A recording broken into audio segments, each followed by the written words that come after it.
Fala, Gu! Seja bem-vindo!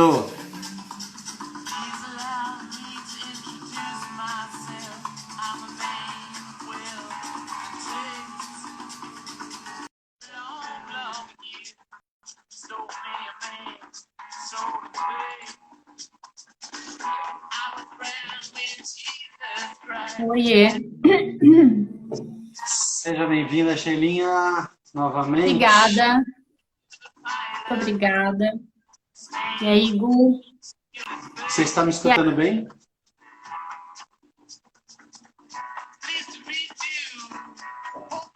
Não, eu falei, aí, irmã do Bruno, está me ouvindo bem?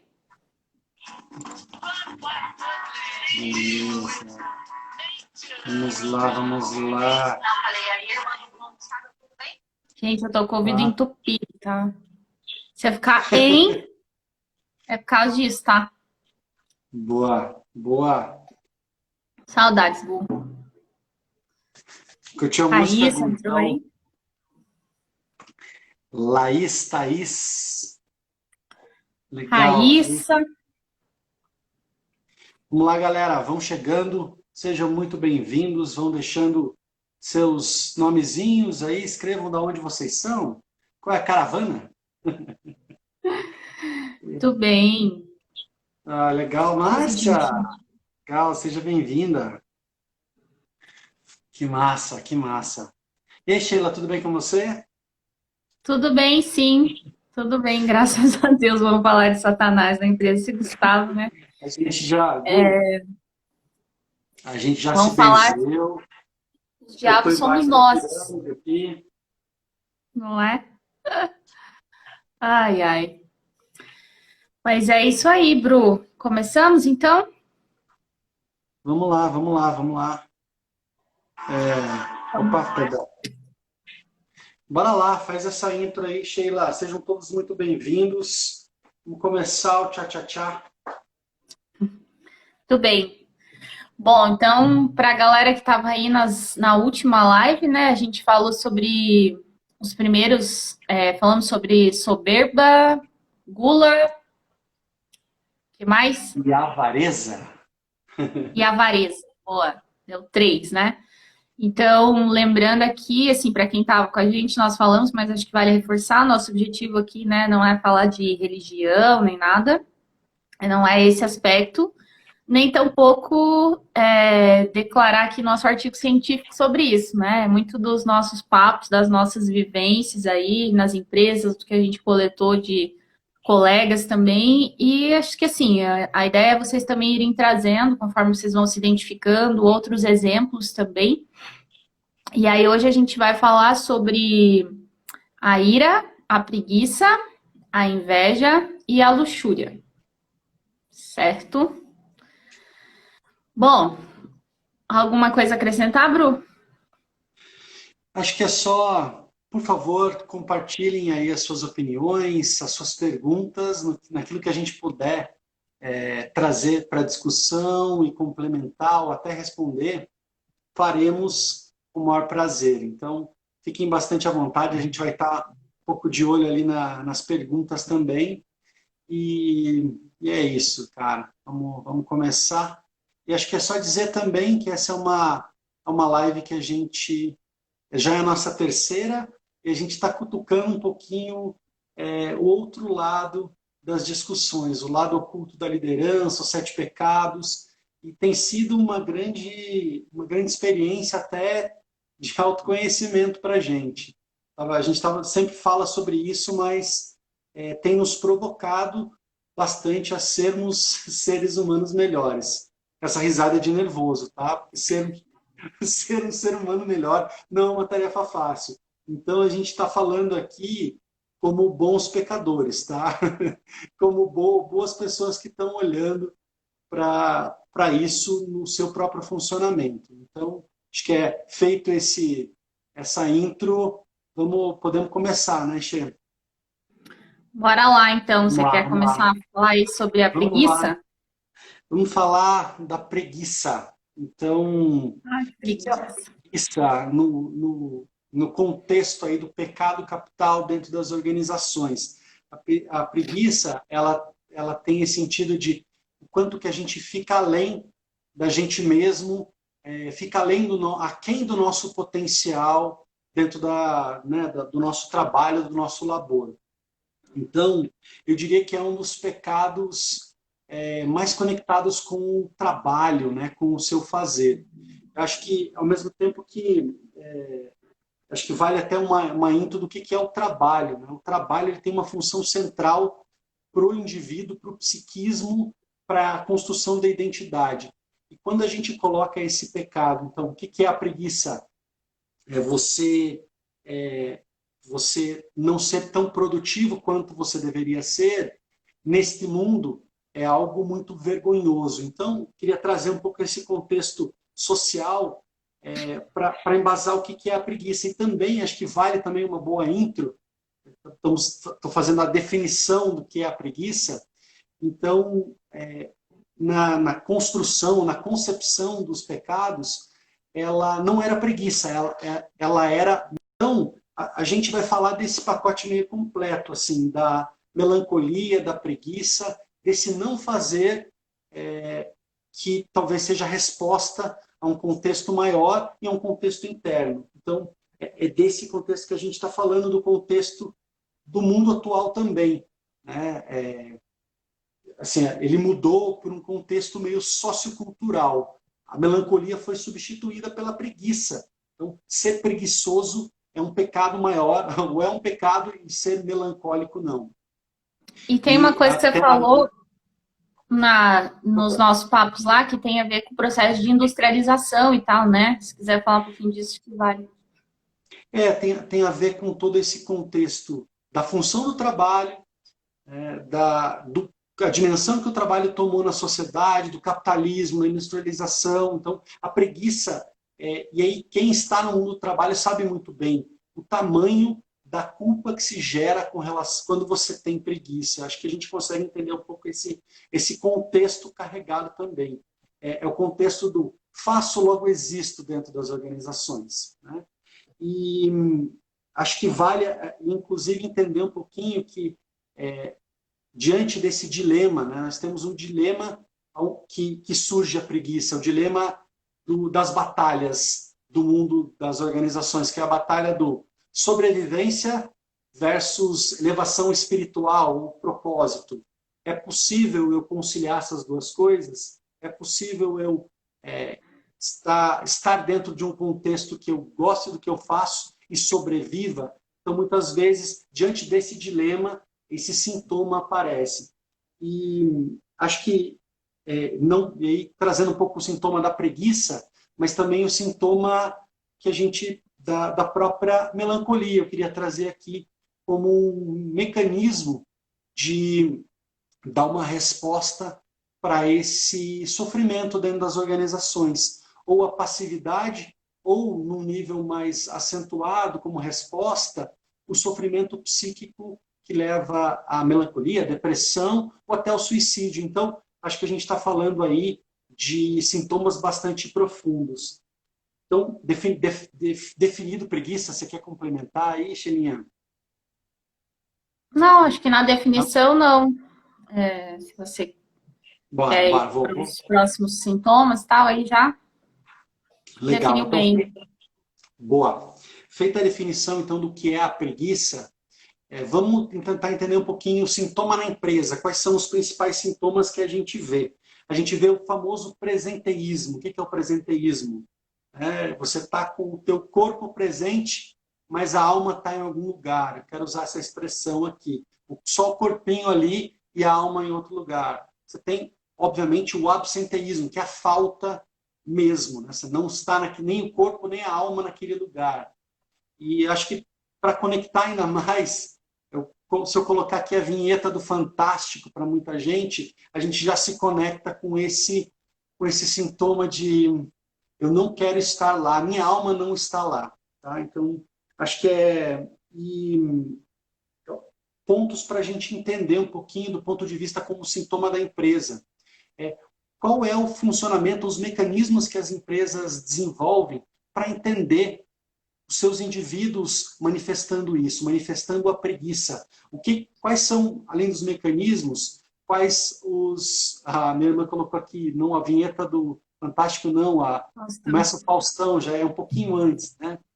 Legal, mas e agora, voltando um pouquinho, né, ao que... qual tem sido o papel das organizações diante desse entendimento da preguiça, da passividade, da melancolia, da depressão, que pode derivar outros sintomas? Será que existe algum mecanismo para entender como as pessoas estão, se sentindo, quanto elas estão com a alminha e o corpo naquelas funções, naquelas atividades? Acho que essa é uma primeira pergunta. e aí, Bruce, se me Claro, por permite, favor. né? Eu vejo que dentro das empresas, no geral, a gente tem muito pouco espaço para falar, né, das emoções. Inclusive, acho que é meio até taxado, assim, né, como essa vulnerabilidade que todo mundo tem. Então, é um esforço grande para a gente manter isso, assim, dentro de nós, sem falar sobre o assunto. Primeiro, porque não tem um espaço. Segundo, porque eu acho que falta habilidade de como lidar com isso também, né? Um exemplo prático, assim, eu imagino que tem, assim, muitas dificuldades de vários dos lados, mas de você colocar alguém, por exemplo, na equipe para fazer algo que ela não gosta. É difícil você ver, sei lá, tendo um diálogo para discutir, tá, cara, que coisas que você gosta de fazer, né? Onde é que você se identifica mais? Esse tipo de papo. E assim, as pessoas também às vezes não buscam tanto ativamente isso, ou porque tem aí alguns obstáculos e tudo mais. Mas acho que esse espaço é pouco dado, sabe? Eu não sei o que a galera acha aí. Se alguém, por exemplo, tem aí algum exemplo de. Ah, não, eu me encaixei em algo aqui que eu adorava fazer porque foi negociado isso. Muito, já aconteceu comigo mesmo, muitas vezes, assim, de você ser colocada para fazer uma função que, puta, não é o que me dá tesão, sabe? E aí a preguiça, ela vem quase como cara, uma consequência, assim, sabe? De ser um esforço danado para fazer aquilo que eu não consigo, assim, me conectar. Então é muito. E aí a gente sofre com a preguiça também, né? Tirando, assim, aquela preguicinha que a gente não tá falando aqui, acho que de. Ah, fica de boa, volta e meia, né? Bate também, mas, assim, aquela meio patológica, assim, né? Que você não sai daquilo, assim, não se movimenta. Eu acho que falta um pouco espaço, assim, para a gente falar das emoções no geral. E acho que os pecados vêm muito das emoções não trabalhadas. Bem legal, Che. Acho que e quando você fala de existe esse espaço, existe e muitas vezes até assim existe esse espaço para se perguntar, até é um ponto zero, inclusive, para se perguntar o que que as pessoas têm interesse, qual é o seu interesse para fazer o que a gente que está no manual do gestor, a pessoa certa no lugar certo. Será que a gente tem perguntado ou a gente tem colocado apenas o lugar certo? Assim, inferindo ou desejando que as pessoas queiram estar naquele lugar certo. Mas será que essa é a pessoa certa, segundo os olhos dessa própria pessoa? Acho que pode ser uma pergunta super direcionadora. Será que eu quero estar nesse lugar? Esse lugar é maravilhoso, que esse é um lugar bom, é um lugar cuidado, desafiador, que possa brilhar os olhos de qualquer pessoa do mundo essa vaga? Beleza. Agora, será que eu posso? Será que eu tenho tesão, interesse? Então, e muitas vezes aí a preguiça vem como um sintoma diante dessa imposição, diante da ordem, né, e do comando. Se eu não posso, se eu tenho que sobreviver e eu não estou entrando em contato com aquilo que me gera propósito, qual é o meu mecanismo, muitas vezes pode ser até inconsciente, de lidar com essa imposição? Ou é a luta, que a gente vai ver daqui a pouquinho, ou é a fuga? É a fuga que eu usei a expressão do estar só com o corpinho presente, a alma está fora. Então, esse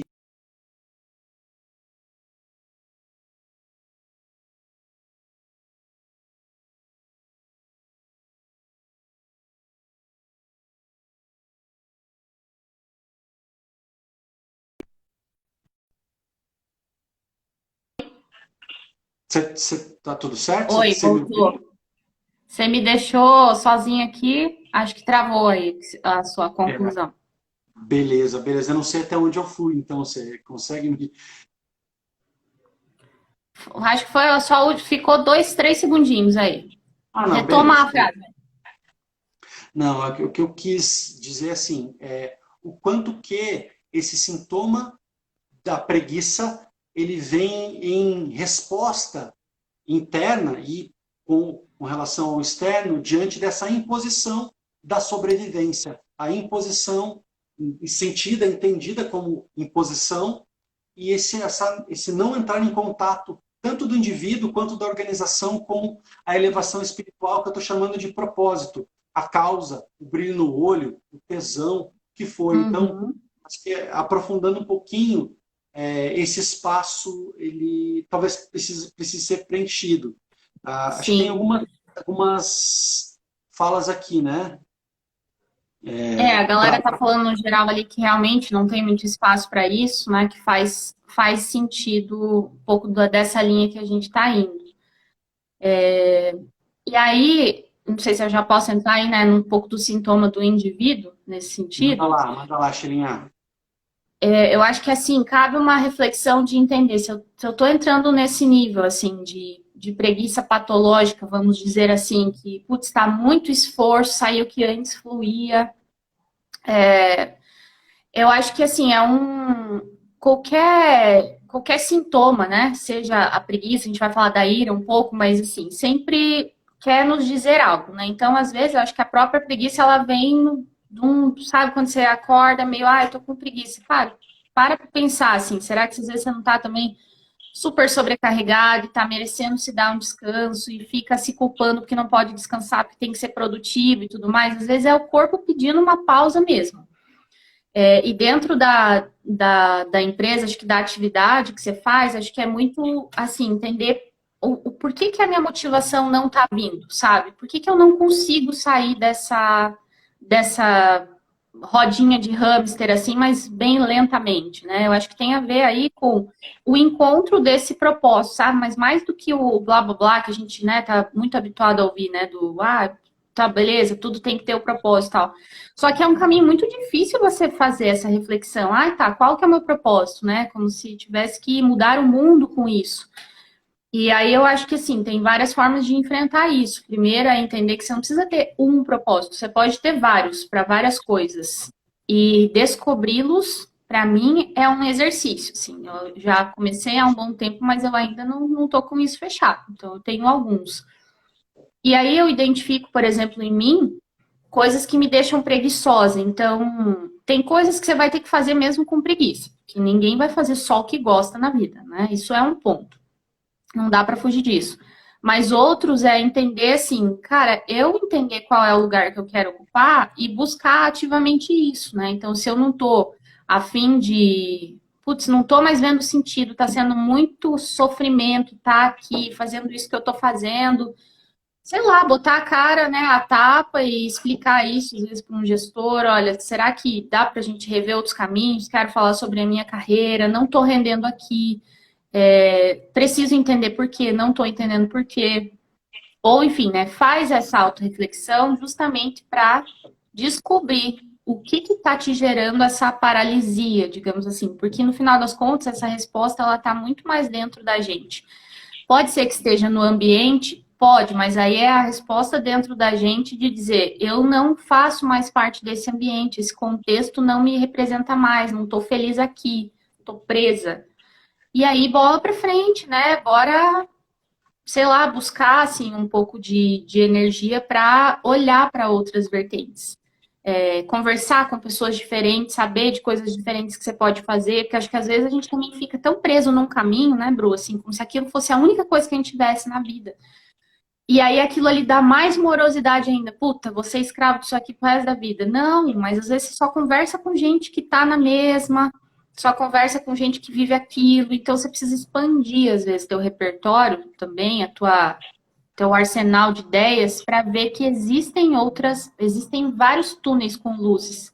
Né? Você precisa explorar isso, sair da inércia, acho que entender a preguiça. Então, para mim, assim, fechando esse aspecto do indivíduo, né? é entender que se tá patológico, se tá muito constante isso, aquilo tá querendo dizer alguma coisa sobre você mesma, que ninguém vai poder responder além de você mesma. Mas você pode buscar ajuda também. Sei lá, para mim é isso que me vem à mente.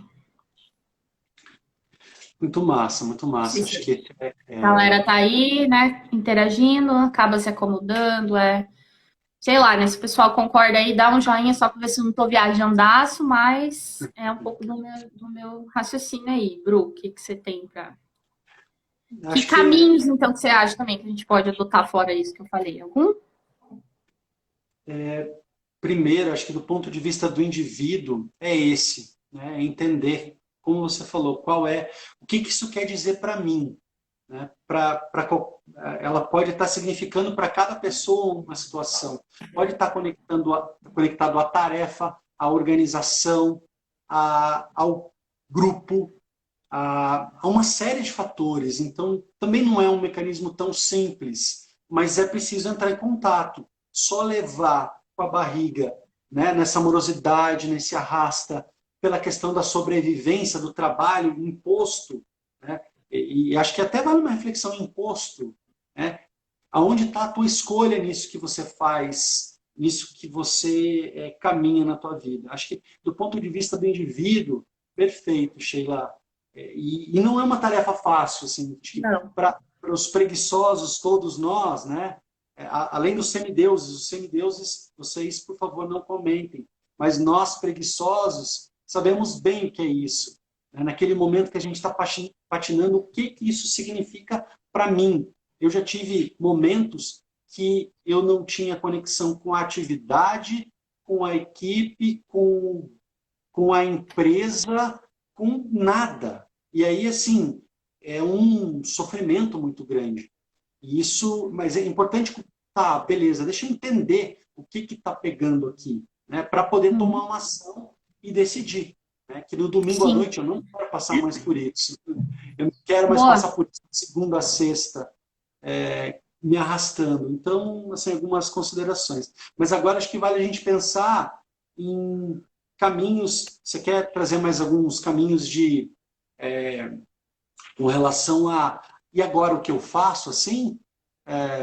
Assim, eu acho, eu reforço um pouco disso, assim, que você também acabou de falar, sabe? É pensar sobre isso e pensar que a gente sempre tem escolha.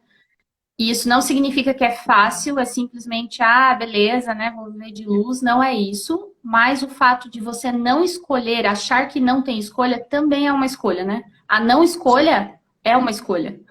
Então, eu acho que é isso, assim, é olhar para si e pensar, por que que eu tô patinando nisso aqui? Por que que a motivação não tá vindo? Já que a gente fala tanto que a motivação, ela vem de dentro, eu acho que, assim, é um componente, né, tanto de fora, quanto de dentro, mas, cara, é olhar para si, né? A que ponto é preguiça ou mudança de etapa na carreira? É uma boa pergunta do Felipe ali, né? Até que ponto, deixa eu ver se eu entendi. A que ponto é preguiça ou mudança de etapa na carreira? Eu acho que é esse o ponto mesmo, de entender que se tá demais, às vezes é porque tá pedindo uma mudança. Aquilo ali pode ter feito muito sentido por muito tempo, mas chega uma hora que o sapato tá pequeno, você precisa trocar, né? Precisa vestir uma outra roupa, aquilo ali. E é difícil se desapegar disso também. Eu acho que é um processo de luto de algo que não morreu.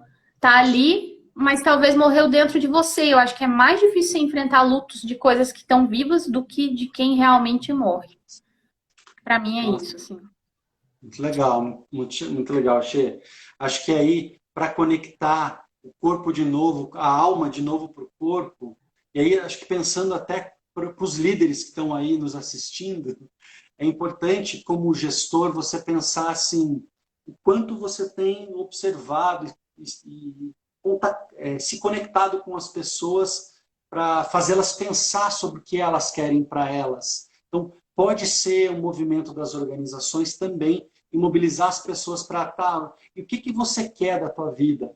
Muitas vezes a gente não faz esse trabalho, a gente está olhando muito para o modus operandi, para a rotina e para o resultado, sem olhar para, peraí, deixa eu puxar dar oportunidade para essa pessoa, colocar uma dela aqui, nem que não seja nem onde eu estou. Eu acho que tem um trabalho de da atuação do líder de fazer pensar. Para mim, pode vir de você mesmo, se você está sentindo isso, mas se você tem uma pessoa preguiçosa no teu time, acho que é um bom exercício de promover essa reflexão de, tá, e o que te brilha o olho? E provocar mesmo essa reflexão de colocar o corpinho, a alma, o corpinho para estar presente naquilo que está fazendo e não perder tempo da tua vida. Acho que é um pouco desse raciocínio aí. É isso aí, né? Se viver é mudar, né? Como diz a Silvia ali, a impermanência. Bom, acho que dá pra gente ir para a próxima, né? Então, fechamos aí com algumas dicas. Boa! Vamos falar agora da ira, então. Bom, Bora! a ira, né? Quem não conhece a ira, né? Levanta a mão aí quem não conhece a ira, gente. Eu acho que esse é um dos pecados que eu mais cometia, ou ainda talvez cometa, mas eu acho que eu melhorei bastante. A ira, né? Aquela raiva que vem assim e cora o rosto da gente, dá vontade de esfolar, às vezes, as pessoas com a cara no asfalto, né? Quem nunca, né? Quem nunca se deixou levar, às vezes, por um acesso de fúria, né? E aí, a gente discutindo aqui, né, entendeu a questão do ódio, né, da raiva, como um sentimento que une as pessoas, né? Quando a gente, dentro de uma empresa, por exemplo, se revolta com alguma coisa, você sempre busca aliados para alimentar aquela raiva, né? Enfim. E a raiva, ela cega, né, bastante a gente, né, Bru? Tem uma coisa que a gente ensina aí na inteligência emocional, né, que é o sequestro emocional da coisa. Então, assim, os sentimentos a gente não controla, a raiva ela simplesmente vem e pronto, né? Mas o que a gente faz com ela é que faz a diferença. Tá falando, a ira enche o fígado, prefiro beber. Olha, isso é muito real, sabe? Que o meu pai, por exemplo, ele teve câncer no fígado, né? Alguns sabem aí. E eu estudei um pouco sobre, e realmente as coisas ali de fígado, fígado, enfim, essa parte toda ali é muito responsável por digerir toda essa informação, né? Toda essa emoção. Então, beleza, a gente não controla a raiva, ela só vem.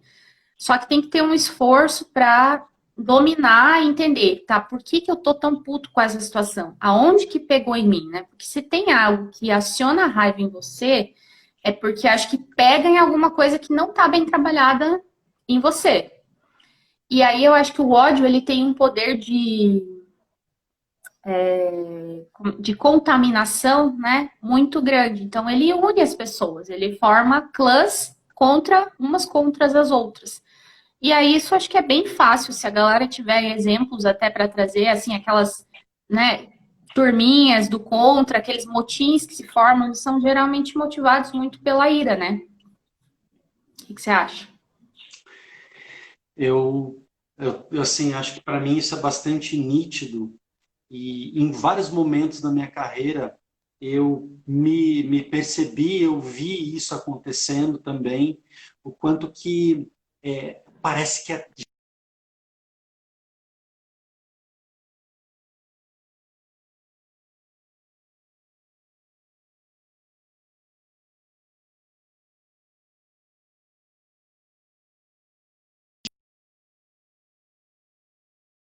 Ele perguntou, ô, Bru, voltou. Sim. eu estava falando que em vários momentos, então eu vi isso acontecendo, que gera quase que um prazer, inclusive, sádico, de né, nós contra eles, e essa sensação dessa raiva, dessa ira direcionada, une tanto, muitas vezes até pessoas completamente diferentes, quanto que muitas vezes até a própria gratidão não gera esse mesmo sentimento, né? Não gera essa mesma reação. E aí, até a gente pesquisando e estudando um pouquinho, por quê? Né? Por que, que a gente, com a gratidão, a gente não exerce tanto e com a ira a gente coloca? Porque muitas vezes a ira me coloca superior ao outro. E na gratidão, me coloca de alguma forma fraco e com a memória do meu momento que eu precisei pedir ajuda e que eu, né, precisei de alguém. Então, até vale pensar, e a reflexão para todo mundo aí, o quanto que vocês conseguem exercitar a gratidão e o quanto que a gente se espuma pela raiva. Eu também, Sheila, não vou te deixar sozinha nessa aí. Eu também é uma das coisas que, inclusive nesse momento atual, tem me dominado. E essa reflexão do quanto me apego ao ódio, porque me torna superior, e o quanto que eu não sou tão grato quanto eu sou irado, tem me feito um pouco mais tranquilo, inclusive. Tá? Só, né, trazendo mais uma pitada aí. Né? Sim. O Wendel comentou aqui, né? Acredito, inclusive, se tiver. Não, esse aqui eu tô lendo o comentário da Tá, de ter o espaço para isso, outros sintomas podem ser mais brandos, né? E o Wendel comentou aqui uma dica, né? Que tô conseguindo ler aqui, mas enfim, você diferenciar a ira despertada pelas ideias e ira despertada contra pessoas. É uma chave importante para controlar esse sentimento. Acho que isso aqui entra bastante também no que a gente falou da soberba na outra live, né? Que a soberba traz assim, o apego lá às minhas ideias, então eu acabo canalizando isso, às vezes, de uma maneira irada contra o outro por causa da minha soberba. Né? Mas faz muito sentido. Então, o Felipe perguntou ali, por exemplo, como transformar em assertividade. Eu acho que um dos primeiros passos é começar a identificar em que momentos você está rendido, porque você não percebe, né? Geralmente você está assim, você tá naquela situação ali e eu acho que uma armadilha assim que o ódio nos coloca, tanto em empresa, em família, qualquer coisa. Você fala coisas, você toma atitudes que depois você vira refém daquilo. E geralmente você se arrepende. Então, né, no calor da emoção. E esse tipo de sentimento, acho que muito intenso, ele funciona também como quase um mecanismo de sobrevivência, se a gente pensar nas cavernas lá, né? Tipo, o medo, né? A ira se movimenta, sai daqui, sai dessa. Tipo, essa mensagem. Só que hoje a gente não está mais no tempo das cavernas, então, mas o sentimento continua aflorando dessa forma. Então, eu ter clareza, assim, do momento, o que eu comecei a fazer, por exemplo, como dica, né? Nos momentos que eu me percebia, sentindo aquele fogo subindo, meu rosto vermelho, eu pensava, agora é hora de ficar quieta, entendeu? Agora não é hora de falar sobre isso, não é hora de eu tomar nenhuma atitude. Respira, vai no banheiro, faz alguma coisa. E aí se pergunta, por que eu tô com tanta raiva, né? O que tá me dominando? Onde que o que essa pessoa fez me pegou? Porque aí eu viro refém da coisa. Mas se eu consigo fazer essa codificação aí do meu sentimento, que é fazer a gestão do sentimento, que é o que a gente fala, né? Ensina inteligência emocional, você gerir isso, aí você consegue, beleza, sentir raiva, entende por quê, mas agora, cara, o que eu posso fazer ponderadamente? Talvez amanhã e não hoje, né?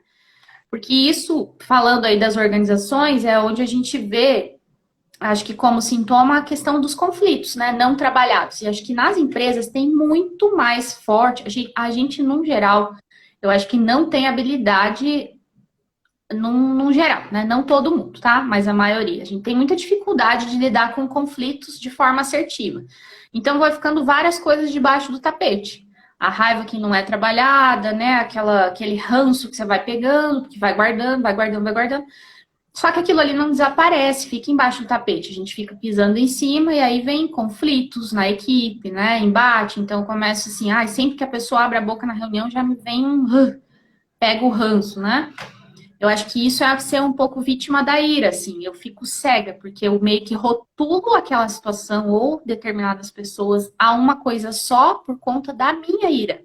Porque aquela pessoa não é só aquilo, ela não deve ter ideias só ruins, mas às vezes eu tô tão refém da minha ira que eu só enxergo um ponto de vista. Legal, Xê. Acho que com relação aí aos sintomas na empresa, a gente acaba várias pessoas comentando isso aqui, né? O quanto não é permitido também, né? Nós somos ensinados que não é permitido colocar essa emoção de raiva para fora.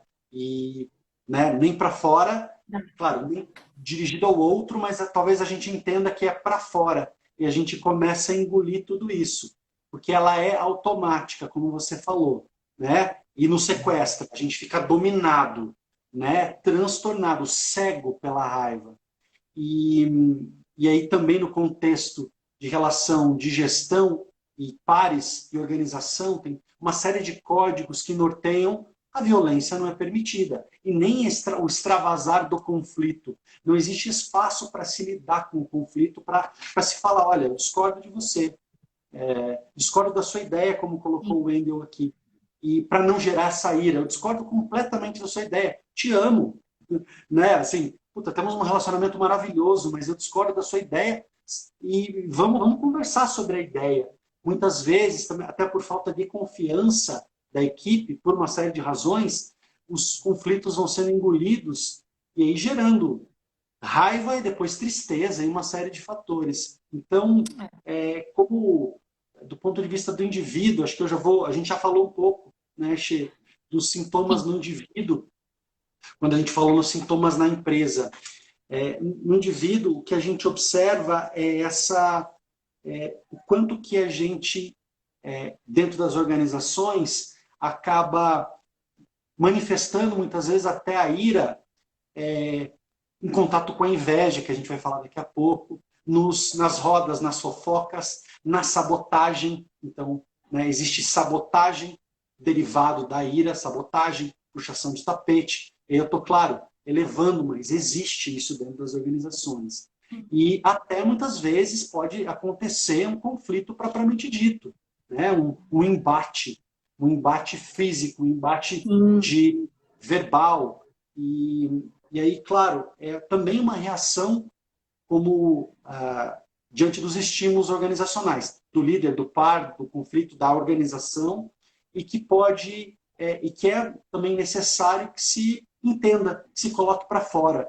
A gente aqui não está falando raiva, que a gente quer que as pessoas coloquem a sua raiva desmedida para com seus colegas, pares, líderes. Não, não é isso. É você colocar essa emoção, mas a Sheila falou de uma maneira muito interessante o que é essa coisa desse sequestro. E até com um exemplo prático, quanto que a gente consegue dar tempo para entender o que está acontecendo, né? Que é esse mecanismo de trazer para o córtex, trazer para o nosso cérebro mais evoluído. Isso que a gente sente é automático, gente. Não dá para engolir, não dá para não sentir a raiva. A questão é como eu entendo o que aquilo quer dizer para mim, o que isso está acontecendo e possa tomar uma decisão diferente que não violentar alguém. Fala lá, Sheila, desculpa. Não, e duas coisas que eu queria complementar, assim, que eu acho que também a raiva, ela se apresenta de formas diferentes, que, por exemplo, antigamente eu tinha crises de choro quando eu tinha raiva. Então, se alguém me deixava com muita raiva, eu precisava ir chorar. Eu não conseguia reagir, mas eu engolia aquele choro, sabe? Era um negócio que eu não conseguia digerir, aquilo ficava, assim, em mim. Não era uma forma assertiva, né? Porque eu também não buscava, às vezes, uma maneira assertiva de me colocar e tal, enfim. Então, eu chorava. Tem gente que é sarcástico, né? Tem gente que foge, né? Não foge da situação, tá com raiva, vai para um cantinho por si só. Tem gente que lida ali com aquele humor mais agressivo, com o sarcasmo, né? Tem várias maneiras. E eu acho que um ponto também de entender, assim, Brook, para mim foi... É interessante pensar que, assim, a raiva, a ira, ela é um mecanismo de controle muito forte. Como assim? Às vezes, alguém que tem uma postura, e eu posso estar falando de mim, tá? Em alguns momentos aí, às vezes eu já me vi nesse sentido, de ser um pouco mais agressivo, assim, mais serião, tipo assim, tô puta, mas tô na classe, entendeu? Mas a pessoa sabe. Aquilo, às vezes, você cria, assim, um ambiente, e aí, como gestor, acho que isso acaba sendo muito mais potencializado, você faz com que as pessoas tenham medo, né? Medo de se colocar, medo de discordar, medo de debater, medo de desagradar, porque pode vir uma retaliação. Com meu pai acontecia muito isso, ele era muito bravo, então tudo, assim, fazia tudo o máximo possível para de nenhuma forma ele brigar. E eu vejo isso acontecer também dentro das empresas. Então, às vezes, é uma agressividade disfarçada que bota medo nas pessoas, e daí com isso não vem criatividade, não vem inovação, não vem autonomia, né? E acaba gerando uma série de coisas. Aí tem algumas pessoas que se identificam, que choram também, que bom, não tô sozinha nessa. Acho O que que mais, essas, Cru? Sobre isso, mais algum ponto? acho que só Ou para sobre o time fechar, que chora? falando para o time que chora, continuem chorando, não sintam vergonha, é melhor chorar. Um dos pontos importantes é você se dar esse espaço de extravasar, né? De colocar para fora. Claro, e a gente colocar para fora para você. E aí pode ser um travesseiro, se você estiver em casa, pode ser num cantinho no banheiro, se você estiver na empresa, para você colocar da forma mais genuína aquilo para fora, para depois, você depois dessa catarse, disso que você extravasar, colocar para fora, você olhar e processar, tentar entender o que isso quer dizer. Será que tem a ver com o estímulo que aconteceu? Será que está conectado com outras coisas? Acho que o principal caminho aí dessa emoção raiva é entender, né, o que esse sentimento maior de ira, o que ele tem a ver com a minha história, o que ele tem a ver com esse funcionamento desse contexto, o que tem a ver com também uma reação diante daquilo que a gente falou anteriormente, do meu propósito, ou da minha insatisfação com o sistema, com a organização e comigo mesmo. Então, acho que é ir aprofundando um pouco mais a discussão, não só da coisa do estímulo-resposta. Brigaram comigo, eu chorei. Não, peraí, vamos aprofundar um pouquinho o que isso tem a ver comigo, o que isso tem a ver com o que eu estou vendo muitas vezes até no outro, o que esse outro simboliza para mim, uma coisa que eu talvez não esteja vendo em mim. Eu tenho muita raiva dessa pessoa, mas será que tem alguma coisa dessa pessoa em mim que eu também fico cego e não consigo ver? Né? Esse mecanismo Geralmente da tem. percepção geralmente tem, Geralmente né? tem. Só não quero pensar o que eu tenho do Bolsonaro, tá? Mas brincando, gente. O que será? Né? A Sheila já fez uma cara que observa algumas coisas, tá? Depois a gente conversa. Mas acho que é isso, assim. Eu não sou pró-Bolsonaro, que não fique claro isso, hein? Tá bom, não, você está de vermelho, Ok, né, Sheila? ok, Pô, muda a página, vai. Mas é isso. boa, boa. Então, falamos da nossa preguiça e da nossa ira. Acho que esse, para mim, tem sido um grande aprendizado e talvez o que eu mais esteja imerso nesse momento, sabe? Que desgasta e que acho que essa pesquisa aqui me fez apaziguar um pouquinho e buscar a origem. Claro, daí na minha psicoterapia, buscar a origem dessa raiva, e todas as pessoas que me conhecem sabem quanto que, às vezes, tenho sido mais raivoso nesse momento, até com pessoas mais próximas. E talvez aí, olhando para a minha terapia, em algum momento eu não coloquei para fora. E agora vai num polo oposto, né? Trazendo um pouquinho a minha.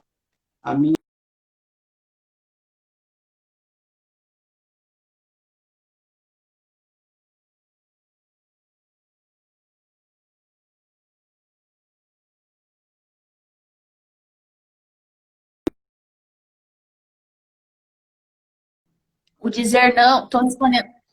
Caiu de novo aí, Bru. Tava tentando responder a pergunta do Gustavo aqui. Eu acho que às vezes, assim, o não recebido, né, bate assim com às vezes alguma projeção que a gente tem. Então, o ideal, não, eu acho que tem que ser assim, o meu pensamento tá perfeito, lindo, maravilhoso, aí alguém vem e diz que não. Meio que eu acho que isso faz a gente se deparar com pontos cegos, coisas que a gente talvez não tá vendo, uma análise do contexto que a gente não tá conseguindo enxergar, ou pode ser porque assim, a outra pessoa simplesmente nem sabe bem porque está falando aquilo, mas acho que sim, faz parte, né? O lidar com o não é lidar com frustração. Lidar com frustração não é simples, é um exercício de uma vida inteira, né? Então, reduzir assim os ideais que a gente tem, lidar com o que é real, é o tempo inteiro se confrontar com as nossas frustrações que sempre vão acontecer. A mesma coisa quando a gente tem que dizer um não, também é difícil, né? Eu dizer um não, eu ser aquela que vai dizer não, aquela que talvez vai desagradar, mas às vezes é super importante eu lidar com isso. E aí o outro vai precisar se frustrar, porque eu não vou poder dizer sim para tudo. E ele vai ter que aprender a lidar com isso. E eu acho que é isso, né? Temos 15 minutos. Será que vai dar? Acho que vai dar, hein? Bora, Vamos ter bora, que correr. vamos. Vamos para Beleza, então, inveja? gente. Vai lá, inveja. Eu tô com a minha Vamos lá, colinha aqui. Bora. vamos lá, inveja, vamos para a nossa definição. Fala lá. Antes da definição, manda aqui um joinha, gente, quem já se sentiu invejado por alguém. Só pra gente ver aí. Um sim. Boa. Não veio nenhum ou tá o meu que tá travado aqui? Não, tá funcionando, tá funcionando. Então não tá vindo pra mim. Muita gente aí sendo invejado? Não. Já começou. Ah, tá. A Começou aqui. enquete. A Ana, legal, Ana. A Ana, a Rafa, a Aline. É mais fácil perguntar quem não, né? Se sentiu invejado. Agora, dessa galera aí, me diz quem de vocês já foi um invejoso? Dá um joinha aí quem já foi invejoso. A Silvia já chega, pá! Assim que a gente gosta, né? Olha lá, Thaís, ó, já diminuiu o percentual aí, né? Então, beleza, eu vou falar da inveja, Bru, vai. Bora. Acho que ela é. E aí, falando até no grau de pecado que ela é, né, das nossas pesquisas, até nos escritos lá do Inferno de Dante Alighieri, ela é um dos pecados mais graves. Vem só depois da soberba. Ela está no segundo degrau vindo do inferno. Então, o que é a inveja? Né? Esse não ver, invedere do não ver. É você não se ver e olhar para o outro, né? E olhar nesse outro algo daquilo que eu não posso ter. Então, é esse incômodo pela felicidade do outro. Não é só esse incômodo pelo que o outro tem. É incômodo muitas vezes pelo que ele é, pelo que ele representa. E acho que é diferente, acho que vale sinalizar aqui, que é diferente de cobiça. Cobiça tem a ver com eu quero esse carro, essa casa, esta coisa. E a inveja tem a ver com não é que eu quero isso, eu não quero que você tenha isso, eu não quero que você esteja feliz para com isso. Então, essa cegueira sofisticada de eu olho nesse outro aquilo que talvez falte em mim e que me dói. Só que ela vem na expressão de pequenos ódios, muitas vezes, esse não ver. E que vem pelo olhar, né? A gente fala que o olho gordo, a pessoa está com o olho gordo. E como que a gente se protege? Com uma série de coisas, patuás, mas com o olho grego. Então, ela vem pelo olhar, eu tenho que me proteger desse olhar do olho gordo. E a gente olha para essa grama desse vizinho, que é muito verde, naquilo que eu talvez não entenda da minha própria grama. Tá? Então, aprofundando um pouquinho, a gente acaba ficando incapaz de se ver, porque também somos seres que a gente acaba se enxergando muitas vezes pela comparação. Então, eu consigo me enxergar por olhar para esse outro, né? Sim. E acho que é isso, assim, muitas vezes vem até, não importa quanto eu ganhe, importa que ele Sim. não ganhe, que ele não esteja feliz, não Tem importa até, que eu esteja feliz, importa é tem até que eu...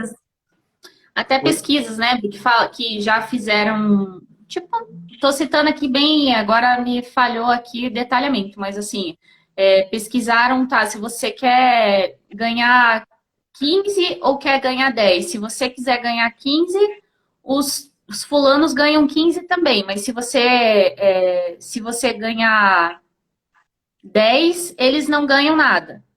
Pô, os caras preferiam ganhar 10, ganhar menos para os outros não ganharem, né? Então, a inveja, para mim, assim, ela é, eu acho que não é à toa que é um dos pecados mais graves, digamos assim, né? Porque eu acho que ele passa, assim, por uma dificuldade muito grande da gente admitir que é invejoso, sabe? Acho que às vezes é fácil a gente admitir que sente preguiça, que tem ira, às vezes eu fui meio vaidoso, mas quando vem alguma espécie de admissão, assim, de que eu fui invejoso, vem do tipo, ah, mas é uma inveja branca, né? Não, mas não é inveja, tá? Né? Eu já chego falando, não é inveja, tá? Mas, ou seja, você já tá revirando em você aquilo ali, né? E é uma coisa assim que é vergonhoso. Acho que assim, a inveja ela traz uma vergonha muito grande, porque você tem que ser muito corajoso para admitir que você invejou alguém. E a gente tava falando sobre isso esses dias, né? Aí a gente batendo papo aqui, o Bruno, Sheila, você já sentiu inveja? Eu falei, claro que já, né, velho? Vamos mentir pra quê, né? Só que foi muito difícil eu admitir isso. Eu vou te falar que acho que ano passado foi a primeira vez que eu sequer admiti que em algum momento eu senti inveja na minha vida. Até então eu não admitia. E isso, eu acho que traz o Karnal fala, né? Ele traz à tona a nossa mediocridade, né? A nossa mediocridade em que sentido? Eu sinto ali uma alegria bem escondida, às vezes, de ver o outro se dando mal, né? Ou um desconforto muito grande de ver o outro se dando bem, porque falta, na verdade, assim, eu vejo no outro aquilo que falta em mim, né? Então, só que eu não tenho consciência, às vezes, de qual é esse buraco, mas eu vejo que o outro tem e aquilo reflete alguma falta minha que eu nem sei qual é. Só que daí eu coloco, né? Então, por exemplo, falando nas organizações. Então, um colega é promovido, puta, mas o que esse cara tem? Daí eu começo a listar um monte de coisa negativa de por que não fui eu, né?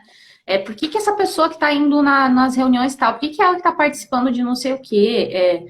Eu começo a sentir, às vezes, assim, raiva de, por exemplo, gosto muito de uma pessoa e essa pessoa se aproxima de alguém que eu invejo ali. Eu começo a me sentir desconfortável porque é um amigo meu, porra, até o meu amigo, essa pessoa, né, parece que é melhor do que eu para levar, tipo, beira o ciúme ali também, né?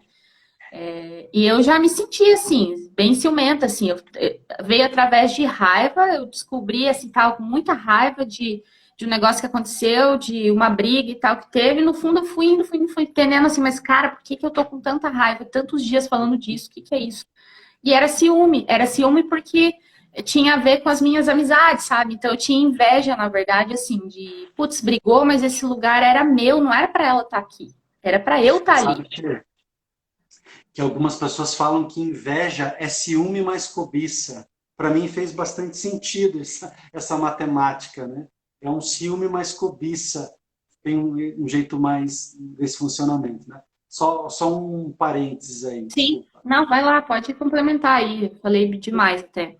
Não, acho que a gente já começou a entender um pouco desse funcionamento no indivíduo, né, de quem inveja, quando a felicidade do outro é obstáculo para a minha felicidade. E muitas vezes, olhando o funcionamento das organizações, a gente, por uma série de fatores, acaba usando mecanismos de reforço disso, né? Como os próprios mecanismos de avaliação de desempenho, de meritocracia, os nine box da vida. Então, quanto que aí você compara as pessoas numa comparação subjetiva que, de verdade, a gente olha desempenho, mas como que dá para comparar essas pessoas? É um processo muito complexo. E eu coloco, reforço essa inveja, dizendo, fulaninha está no box 9, fulaninho está no 5, o outro está no 3, o 9 é melhor, ele é invejável. Né? E esses mecanismos acabam reforçando um pouco essa, e muitas vezes até goela abaixo, essa inveja do indivíduo desse funcionamento. Então, acho que, claro, daí une com avareza mais gula, em busca da guloso, em busca da avareza, me sinto invejoso. Acho que aí mistura tudo e acho que tem um grande salto de evolução para ser feito dentro das organizações. Para para olhar para esse espaço de entendimento da subjetividade, de valorização, inclusive. Claro, é complexo. Sim, Fala de meritocracia e tudo mais, mas uma provocação aqui. sim. E E um ponto que eu gostaria de falar também das pesquisas que a gente leu é que, assim, fisiologicamente, a inveja, ela ativa os mesmos lugares de dor. Então, a inveja dói literalmente, né? Ela ativa as zonas do cérebro que processam a dor. Então, além de tudo, de sentir a dor da inveja, ainda tem de lidar com não admitir, né, que tem a inveja ali. E sendo que, assim, eu acho que um caminho tem acho que as questões organizacionais, como você falou, né, uns bons exemplos aí.